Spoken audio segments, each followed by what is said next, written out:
Saúdo a igreja com a paz do nosso Senhor Jesus Cristo, amém? Glórias a Deus, glórias ao nosso Pai que está nos céus, aleluias por seu nome, glorificamos ao nosso Deus por essa presença do Senhor. É uma presença gloriosa, é uma presença que é manifesta de forma poderosa, que o mundo não entende, mas nós que somos separados, nós entendemos, porque o Senhor Deus reina, Ele está presente neste lugar para libertar, para curar, para abençoar a sua vida, em nome do Senhor Jesus. E todo o povo de Deus diz amém, porque Ele concorda, porque Ele glorifica e porque Ele entende. Amém, glorificamos ao nome do Senhor Jesus. Vamos abrir a palavra de Deus no livro de Salmos, capítulo 13, versículo de 1 a 6. Enquanto os irmãos vão procurando, é até bom preparar uma caneta que nós vamos passear um pouquinho pela palavra do Senhor.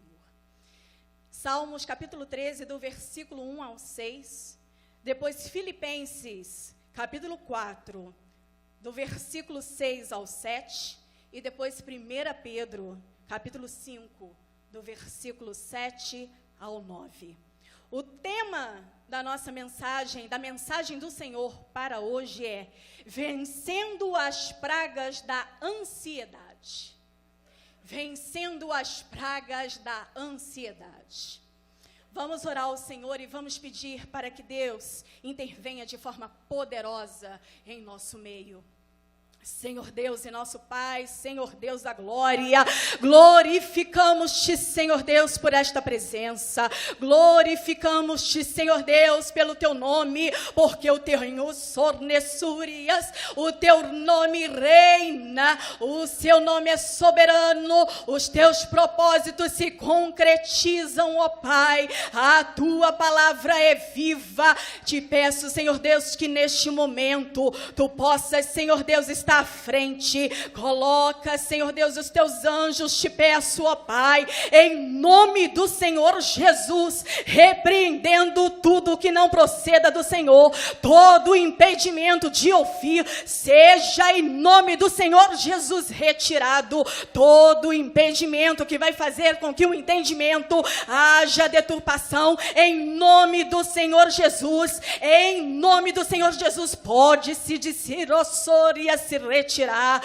o povo de Deus vai entender sim, o povo de Deus vai compreender, e aqueles que estão escutando vão compreender, porque a palavra de Deus é viva, e o Senhor quer libertar, o Senhor nessurias, o Senhor Deus quer libertar, quer trazer cura para esta casa, e Senhor Jesus, entra com providência, Senhor, fala, Pai, em nossos corações, abençoa, Senhor Deus, as nossas vidas, os seus propósitos para as nossas vidas, em nome do Senhor Jesus, e o povo de Deus diz amém. Salmos capítulo 13, do versículo 1 ao versículo 6. Até quando te esquecerás de mim, Senhor, para sempre? Até quando esconderás de mim o teu rosto?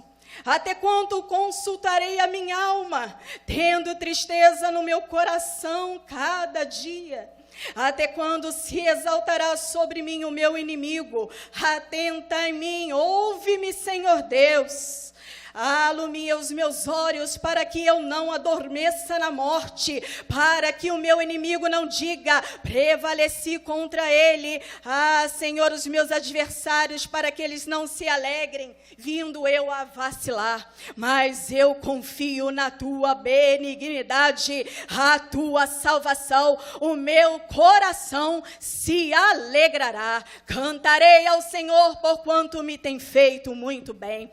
Atenção, então, meus amados irmãos, para o Salmos capítulo 13, do versículo 1 ao 6, para que o salmista, ele relata uma profunda tristeza.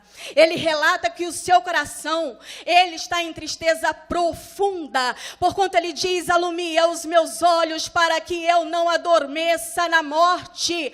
Mas em uma situação de uma mudança abrupta, de uma mudança repentina, ele também fala, pode ver aí no Salmo, a tua salvação, na tua salvação, na tua salvação, o meu coração se alegrará. Uma mudança abrupta, uma mudança repentina daquilo que antes ele sentia, e que na mesma oração, ele veio com este domínio da palavra para com Deus, e na mesma forma ele tomou a posição e disse: na tua salvação o meu coração se alegrará.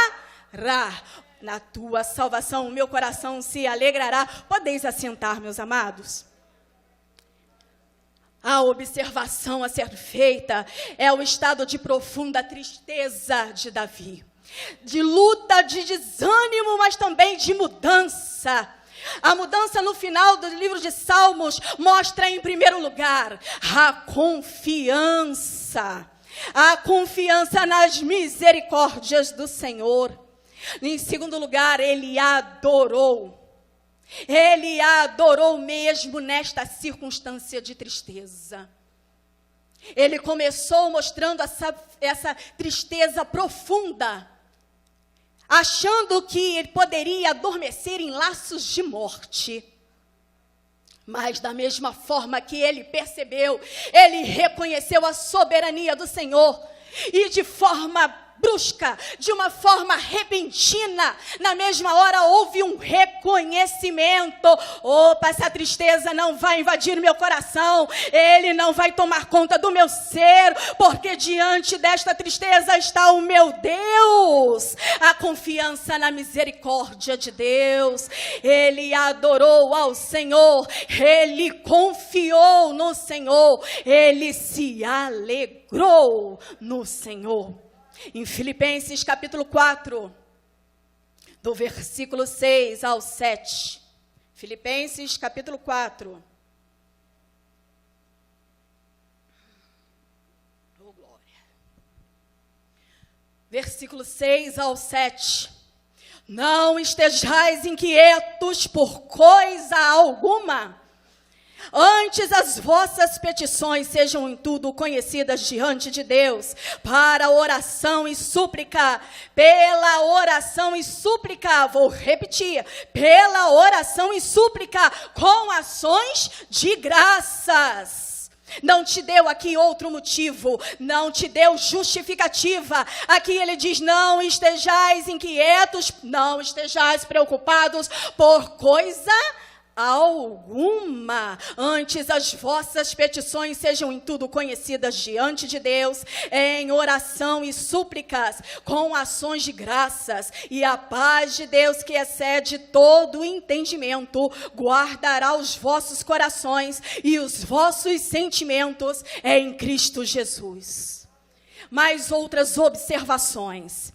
Percebemos que o tema é vencendo as pragas da ansiedade. E na própria palavra do Senhor, ele já está lhe ensinando que a confiança nas misericórdias de Deus, que a adoração e que a alegria presente em você diante do Deus Altíssimo são bons ingredientes. É aquilo que você precisa para você crescer e dominar e vencer. Em Filipenses, não estejais inquietos por coisa alguma, mas em oração e súplica. Oração e súplica, o pedido insistente, o clamor diante de Deus se faz presente e necessário, meus amados irmãos. A igreja precisa acordar. para que comumente em muitos nossos dias falamos muito sobre a ansiedade e de uma forma corriqueira, de uma forma comumente no nosso dia a dia, achamos que a ansiedade faz parte do nosso gene espiritual, da nossa essência espiritual, mas o Senhor está dizendo na palavra dele, não estejais inquietos por coisa alguma. O pedido, o clamor insistente. Em 1 Pedro, capítulo 5, do versículo 7 a 9.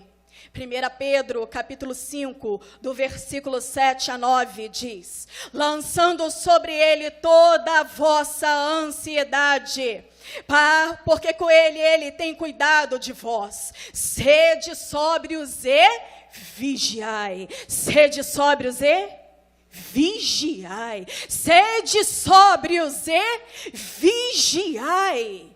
A sobriedade, a moderação, o juízo, o bom tino, o equilíbrio entre esse homem carnal e este homem espiritual. O Senhor te fala para você ser sóbrio. Ó, igreja amada, sede sóbria, sede moderada em vosso comportamento. Seja sensata, tenha bom juízo e bom tino, tenha discernimento, tenha conhecimento. Lançando sobre ele toda a vossa ansiedade, porque ele tem cuidado de vós. Ele tem cuidado de vós, lançando sobre ele toda a vossa ansiedade, porque ele tem cuidado de vós. Sede sóbrios e vigiai, porque o diabo, vosso adversário, ele anda em derredor, bradando como leão, buscando a quem possa tragar, mas resistir firme na fé. Resistir firme na fé. Oh, quão importante é, sabendo que as mesmas aflições, as mesmas ansiedades, as mesmas preocupações se cumprem entre os nossos irmãos no mundo. Essa é uma palavra poderosa e que infelizmente estamos acostumados e se tem a se falar sobre a ansiedade, como ela é um termo muito genérico e que ocasiona disfunções, tanto comportamentais, quanto sentimentais, quanto cognitivas. Ela vai se infiltrando no homem, ela vai deturpando o comportamento do homem, ela vai infringindo, ela vai entrando e destruindo a essência daquilo a que Deus construiu. E a ansiedade, como comumente, ela é o mal do século, a grande maldição. E por isso eu vos trago uma mensagem em que as pragas do Egito, vocês ouviram bem, as pragas do Egito, essas pragas que comumente também falamos no nosso Egito espiritual, no mundo, as ansiedades, elas impregnam, elas deturpam o coração e a mente do homem. Mas vamos continuando. A ansiedade, bem como conhecemos em nosso dia a dia e que infelizmente se tornou tão comum. É muito certo, nossa, eu estou tão ansiosa hoje, eu estou tão ociosa, como se fosse algo normal. Mas o grande problema é a ansiedade excessiva. O grande problema é a irritabilidade. O grande problema é o estresse diário. O grande problema é a inquietude de vida. É a inquietação que nos move dia a dia. Este é o problema. O problema não é a ansiedade como uma motivação, mas o problema é a ansiedade como inquietude de vida, aquela preocupação exacerbada, aquela coisa que nos move, nos dá nervosismo incontrolável, que toma conta do comportamento humano, que toma conta, falha traz falhas ao nosso viver diário, nos apresenta como se fosse algo normal, mas que em nosso dia a dia se mostra tão perigosa, tão invasora, acarreta tantos problemas, deturpa tanto o homem, que esta falha nos derruba diante dos propósitos a quem Deus tem em nossa vida. Eu vou convidar os irmãos agora para abrir a palavra de Deus no livro de Êxodo. O livro de Êxodo, no capítulo 7, do capítulo 7 ao capítulo 11, ele vai falar das 10 pragas. Eu gostaria de que os irmãos prestassem muita atenção, porque as 10 pragas outrora, segundo lá aconteceu no Egito, quando Deus endureceu o coração de Faraó, onde o povo de Israel estava escravizado, onde o povo de Israel pedia em súplicas e em oração por sua libertação do cativeiro, sobre as suas duras cargas, ele suplicava a Deus. Pastora, as pragas do Egito e a ansiedade. Ora, a ansiedade é um mal que invade. Ela vai amaldiçoando, ela vai deturpando, ela vai adentrando, ela vai corrompendo, ela vai tirando a função da normalidade, ela vai trazendo e deturpando, mostrando aquilo que dificulta os milagres de Deus, ela vai endurecendo o coração do homem, ela vai obscurecendo o coração do homem, fazendo que esse coração que deveria ser de carne se torne um coração de pedra. Ah, mas o Senhor tem essa palavra para você nesta noite. O Senhor quer libertar e quero que vocês entendam muito bem sobre esta correlação. A primeira praga, a praga das águas que se tornam em sangue. Vocês vão poder observar que do capítulo 7 de Êxodo ao capítulo 11, até porventura do final ao 12, vai falar sobre as 10 pragas. Eu vou mencioná-las, eu não vou lê-las, eu vou mencioná-las. Tá? A primeira praga, as águas tornam-se em sangue. Vocês vão poder anotar aí em Êxodo capítulo 7, do versículo 14 ao 24. Houve a transformação das águas do rio Nilo em sangue, vindo a morrer todos os peixes. Para os egípcios foi uma ofensa ao deus Nilo, em que se acreditava ser o deus da fertilidade. Os peixes morreram, o mau cheiro sobressaía, os egípcios eram incapazes de tornar a tomar aquela água, porque aquela água causava aquela náusea. Mas a primeira praga, ela começou. Ela começou porque a justiça de Deus, ela não falha. Muitas das vezes achamos ela tardia, mas ela não falha.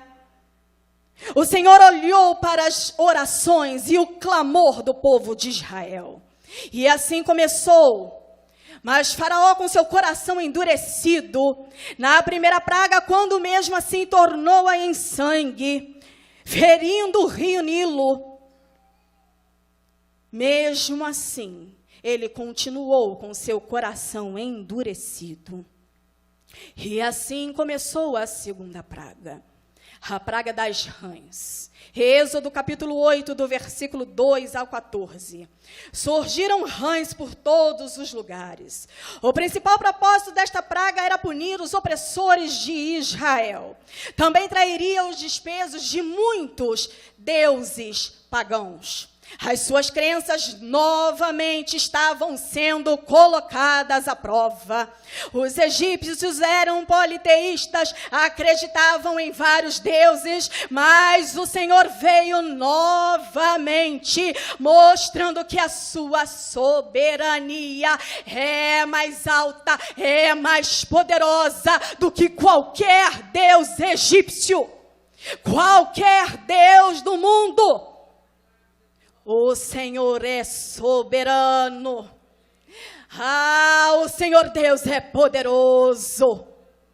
Não adiantava Faraó, com seu coração endurecido, rejeitar a ordenança do mestre, porque o Deus Todo-Poderoso estava só iniciando, porque o seu grande propósito não era exterminar os egípcios.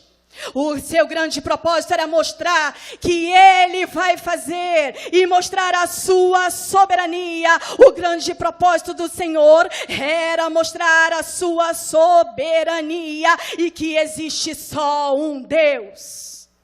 Existe só um Deus. Somente a Ele toda a honra e toda a glória. E aí veio a praga, a segunda praga. A praga das rãs, né? Já foi falada. A terceira praga, a praga dos piolhos, em Êxodo, capítulo 8, versículo 16 ao 19.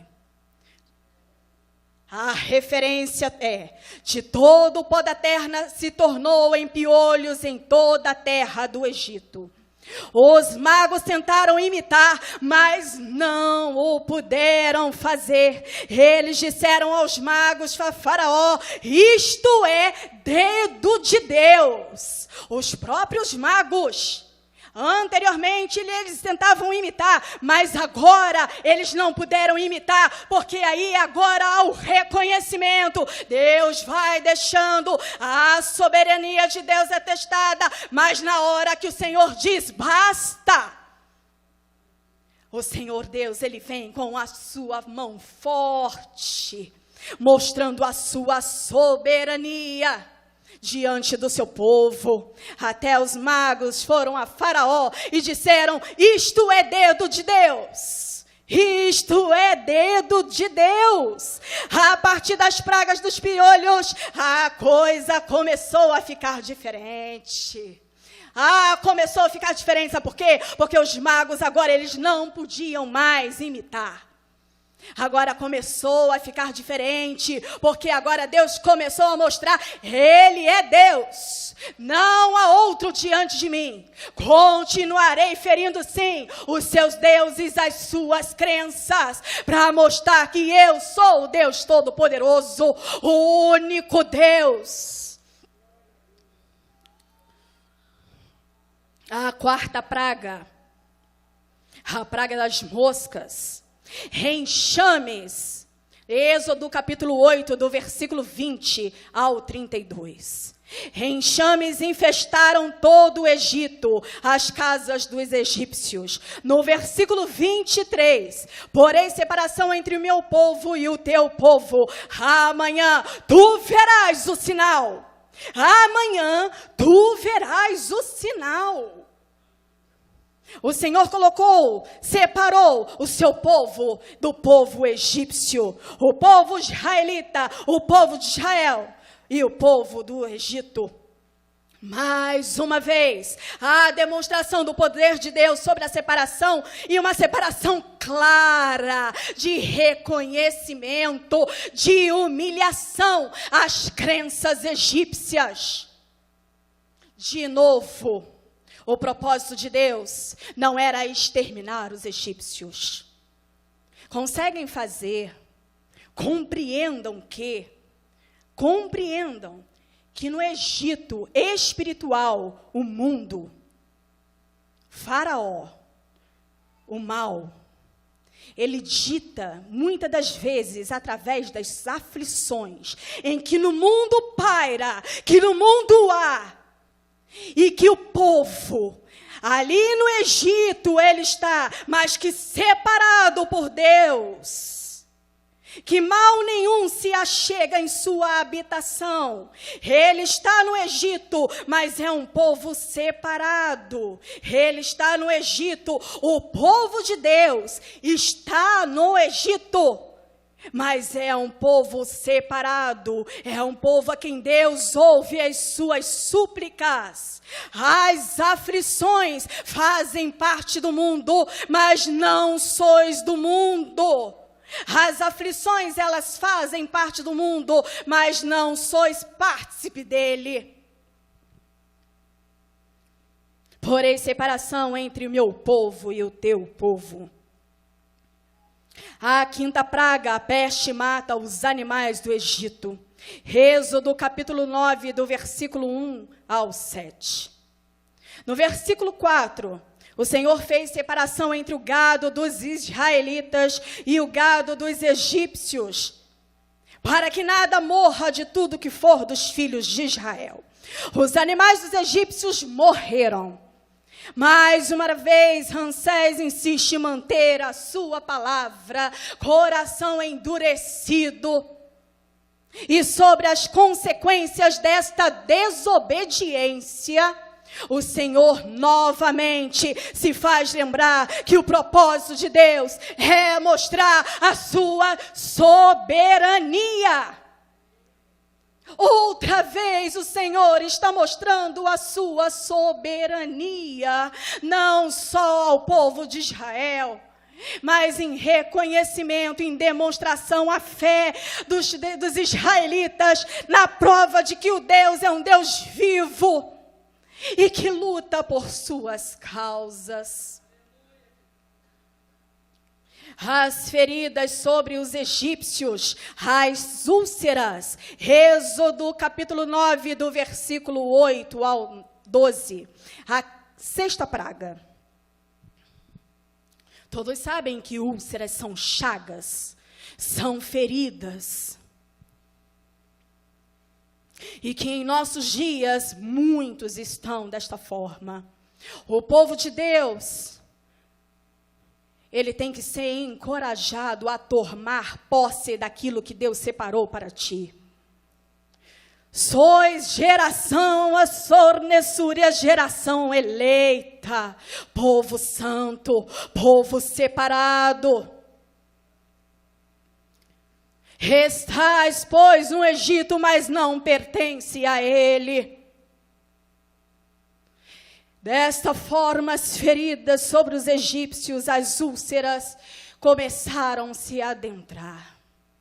E muitas das vezes em nosso comportamento, nos nossos sentimentos, as consequências daquilo que está no nosso coração, e o que o nosso coração foi impregnado, muitas das vezes vem como uma praga do Egito sobre as nossas vidas, tomando conta do nosso comportamento, dos nossos sentimentos. Mas o Senhor quer mostrar a sua soberania, o Senhor quer mostrar a sua força, o Senhor quer mostrar que o propósito que Ele tem para a sua vida é um propósito de libertação,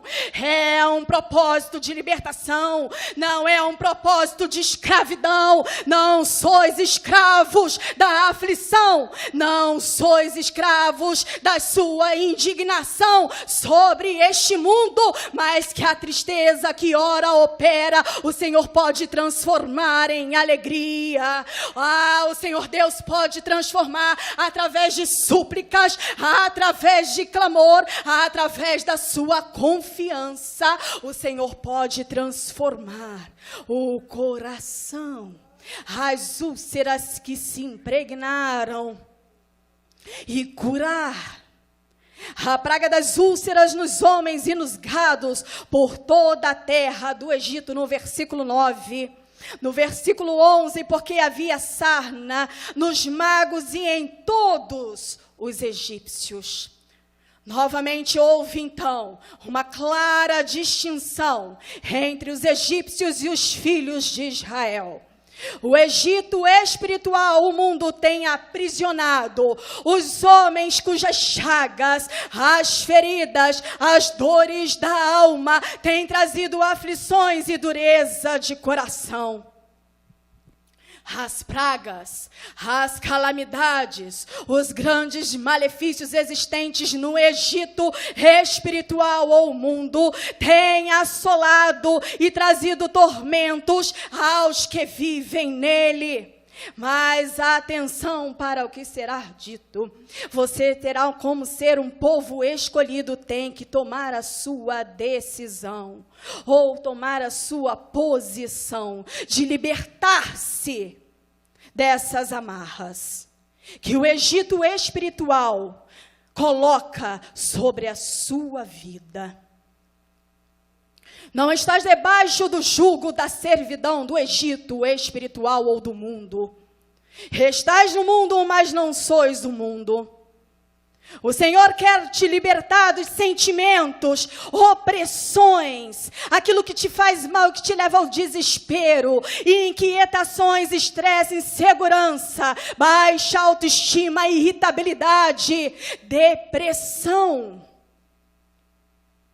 Mas muitas das vezes a escuridão nos assola e nos impede de ver o grande libertador da nossa alma. Mais uma vez, Deus mostrou a sua soberania. A praga dos gafanhotos, Êxodo capítulo 10, do versículo 1 ao 20, destruiu toda a vegetação que havia sobrado da devastadora chuva de pedras. Mais uma vez, então, o juízo de Deus veio como uma demonstração de sua soberania. A crença egípcia não se apoia em crenças mundanas, meus amados irmãos, pois, como se pode observar, de nada, eu digo de nada podeis fazer quando Deus Todo-Poderoso faz cumprir os seus propósitos em sua vida. De nada adianta. Nada adianta crenças mundanas. Você que acredita no mundo, que no mundo há, vão se torna a tua crença. Porque o Deus Todo-Poderoso, Ele faz cumprir os seus propósitos. O tempo pertence a Ele. Na nona praga, a praga das trevas, a ausência de luz, está em Êxodo, capítulo 10, do versículo 21 ao versículo 23. Trevas, escuridão, eram tão densas que não podiam enxergar pessoas. Essa escuridão se estendeu por 3 dias. Você imagina uma completa escuridão, a ponto de não ver as pessoas, de ficar quieto por quieto durante 3 dias, e nada poder observar, ou ver, ou entender.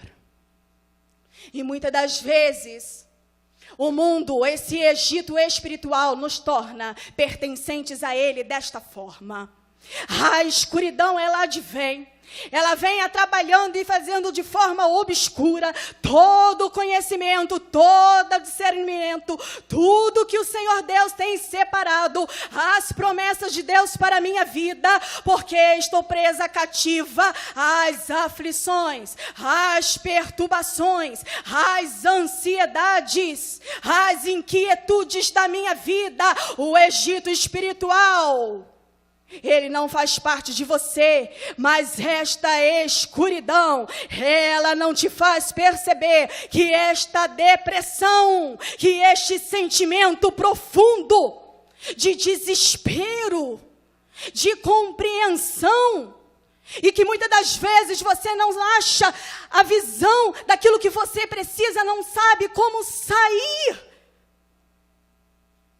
ressuscita-me, Senhor, eu não posso mais ver. Mas calma, a última praga ainda não veio, ainda não é o fim da tua história.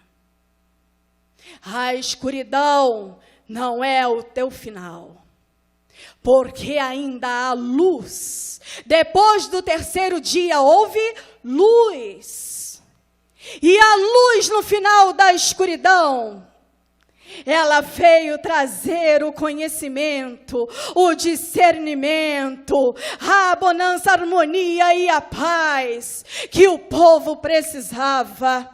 Mas atenção, a escuridão veio para o povo egípcio, não veio para Israel. O povo de Israel não estava passando por esta escuridão. Todos esses tormentos, todas essas aflições, os israelitas assim eles não provavam, porque o Deus dos exércitos estava com ele. As provações, elas advêm, mas o Deus dos exércitos está com você. A escuridão, ela vem, mas o Deus dos exércitos está contigo. A aflição, ela vem sobre a sua vida, mas o Deus dos exércitos te mostra a luz no final. O Senhor Deus é um Deus que reina soberano. O propósito de Deus não era exterminar o povo egípcio, mas mostrar o propósito de Deus em suas vidas. O propósito de Deus não é exterminar do mundo e nem o que o mundo há, mas mostrar o direcionamento através do convencimento para as suas vidas. Porque quando Deus fizer, Ele vai fazer, porque Ele é poderoso para fazer o que Ele quiser. E se Ele não fez, é porque o tempo pertence a Ele, não pertence a vós. Mas muitas das vezes nos perdemos no desânimo da escuridão. Muitas das vezes ficamos apercebidos porque não vemos uma direção. Não vemos o que está adiante. Estamos tão estamos tão aborrecidos com uma situação de vida em que o Senhor muitas das vezes sabe, e o seu silêncio, você se pergunta: aonde está o meu Deus? Onde está o Senhor? Olha como está o mundo. Senhor, tu não vais vir? Olha quantos desastres. Vos digo que ainda não vistes aquilo que ainda irá acontecer. Mas muitos desastres, muitas aflições, o povo choroso, o Egito espiritual está contaminado por estas ansiedades. E Faraó, o grande mal, quer tomar conta, quer assolar. Mas vos digo que o Santo Espírito de Deus paira sobre este mundo. Ele há de libertar o povo de Deus da escravidão e libertar, tirar cativo toda a aflição, toda a ansiedade, toda a tristeza do seu coração, porque o Deus é um Deus vivo. O Deus Essornessuras é um Deus que vai além. Ele é um Deus de batalha. Oh Senhor, e o tempo pertence ao Senhor. Não sejais Essornessuras, obscurecido, depreciando o que há na tua vida. Porque o Senhor te diz que da tua vida cuido eu. Da tua vida cuido eu, assim diz o Senhor. Descansa, confia, alegra-te. Oração e súplica. Estejais vigilantes, porque o tempo é chegado. Porque no Egito espiritual há muita aflição, sim. Mas sois sornessúrias, não sois participantes deste Egito espiritual. Acorda, povo, acorda. Saiam sornessúrias de vossos sepulcros, da escuridão que impera o teu coração. O Deus vivo, Ele reina sobre a tua vida. Entendeis que a ansiedade, como uma praga que assola este mundo, ela adentra, ela deforma o que Deus colocou para a sua vida. Não ache normal a baixa autoestima, não ache normal o seu nervosismo. Não ache normal a sua insegurança, não ache normal o seu estresse, não ache normal a sua inquietude, não ache normal a sua depressão, porque Deus não te fez desta forma. Estás no Egito, mas sois povo escolhido. Oh, glórias, oh Pai. A morte dos primogênitos. Êxodo capítulo 11 ao 12. Vou relembrar aos irmãos. Uma vez eu estava pregando, e depois veio um irmão falando assim: mas esse Deus é um Deus muito perverso. Eu não creio que Deus seja um Deus perverso de matar todos os primogênitos. Agora eis a resposta. Relembrando lá em Êxodo, capítulo 1, versículo 22. Então ordenou Faraó a todo o seu povo, dizendo: a todos os filhos que nascerem, lançareis no rio. Todos os filhos que nascerem, lançareis no rio. De quem foi dada essa ordem? De Faraó. Agora vem dizer que o Deus a quem servimos é um Deus não é piedoso. Esquecei-vos o que Deus fez e o que Faraó fez. Vamos continuar. Lembrem-se que Deus é um Deus de amor. Lembrem-se que Deus é um Deus de justiça. Em Provérbios capítulo 22, do versículo 8, assim diz: quem semeia injustiça, colhe desgraça, e a vara da sua indignação será destruída. Em Gálatas 6, versículo 7, não se engane, o Deus de Deus não se zomba, pois aquilo que a pessoa semear, isto também ela colherá, porque Deus é um Deus de justiça. Ele é um Deus de justiça. Ele é um Deus de justiça. Essa praga cairia sobre os primogênitos dos homens e dos animais. Deus não deseja exterminar o seu gado no Egito, no mundo. Deus também não pretende exterminar os homens pertencentes ao mundo, mas Ele deseja convencê-los. Ele deseja que você seja convencido que o propósito de Deus, Ele irá se cumprir, e que não seria mais tolerado a presença de Faraó, a sua servidão, as suas cargas sobre o povo escolhido. Oh, glórias, aleluia, Senhor. Hoje o Egito espiritual reconhece a marca de Cristo, o povo escolhido. Mas você sabe que é pela obediência em ouvir e buscar as orientações de passar o sangue do Cordeiro, hoje Cristo Jesus, sobre as fontes da sua vida, o seu coração e a sua mente, como sangue nos umbrais fora colocado entre as mortes na visitação do anjo da morte. Os egípcios assim colocaram o sangue do Cordeiro, sem mácula, sem mancha. O Senhor foi ali e, mostrando a sua soberania, propôs uma nova aliança, guardou o seu povo, e assim o anjo da morte passou. O nosso Jesus é um Deus de justiça, é um Deus de amor, mas é um Deus justo. Como o faraó foi lá e deu ordem para que todos aqueles meninos fossem jogados no rio, o Senhor também veio a seu tempo, mostrando a sua soberania, a sua justiça. E também como anjo da morte veio, matando todos os primogênitos pelo endurecimento do coração do homem.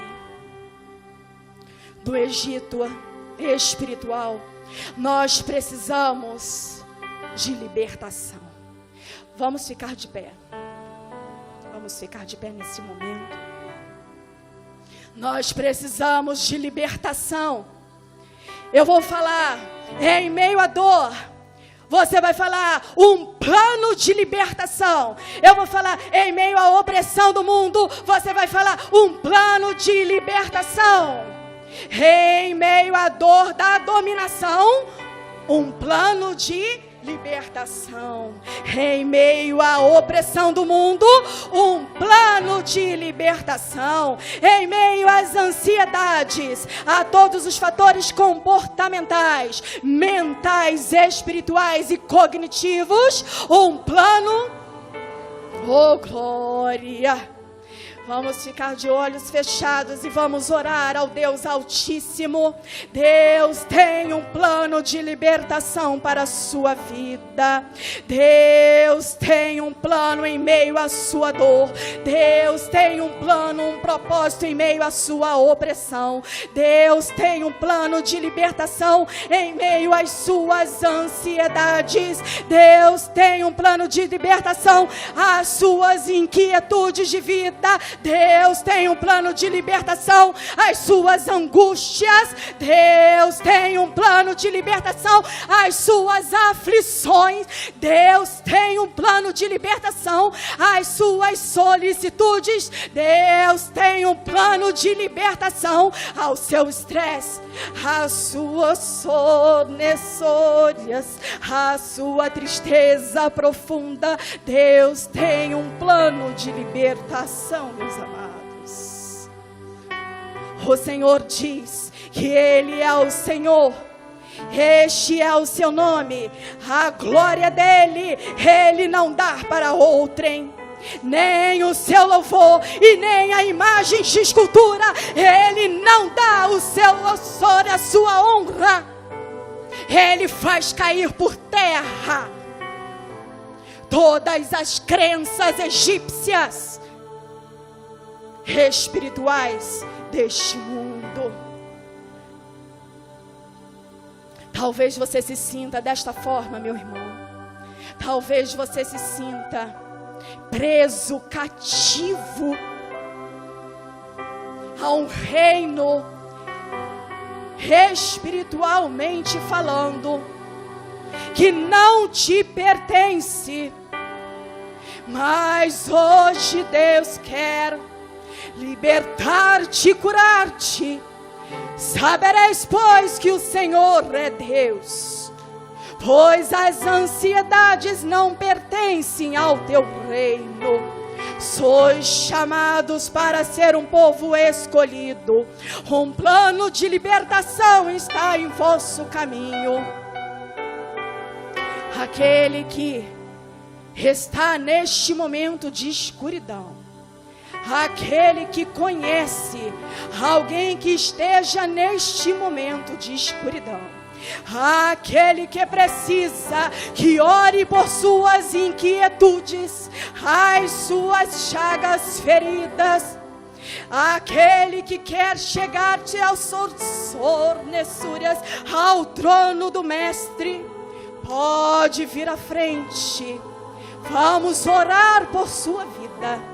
Vamos orar para que Deus o liberte das inquietudes, das suas aflições, daquilo que opera num reino que não te pertence. O Egito,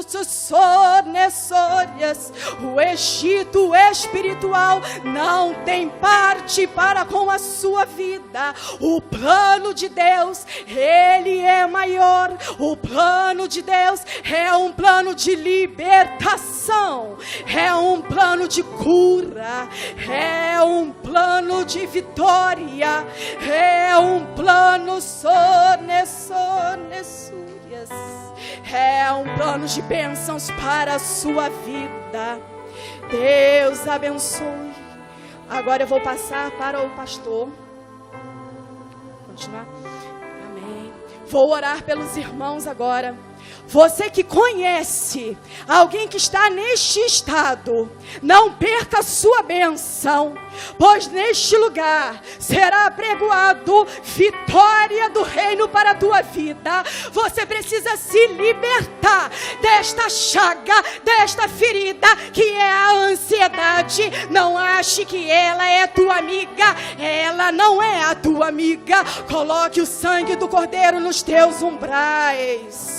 Coloque o sangue do Cordeiro em seus umbrais. Ó Pai amado, em nome de Jesus, vai abençoando, Senhor Deus, a vida dos teus filhos. Vai passando, Senhor Deus, o seu manto suave, Senhor. Ó Espírito Santo de Deus, vai curando a tristeza, ó Pai. Vai, tirando os laços do caminho. Vai tirando, Senhor Deus, tudo que não proceda do Senhor.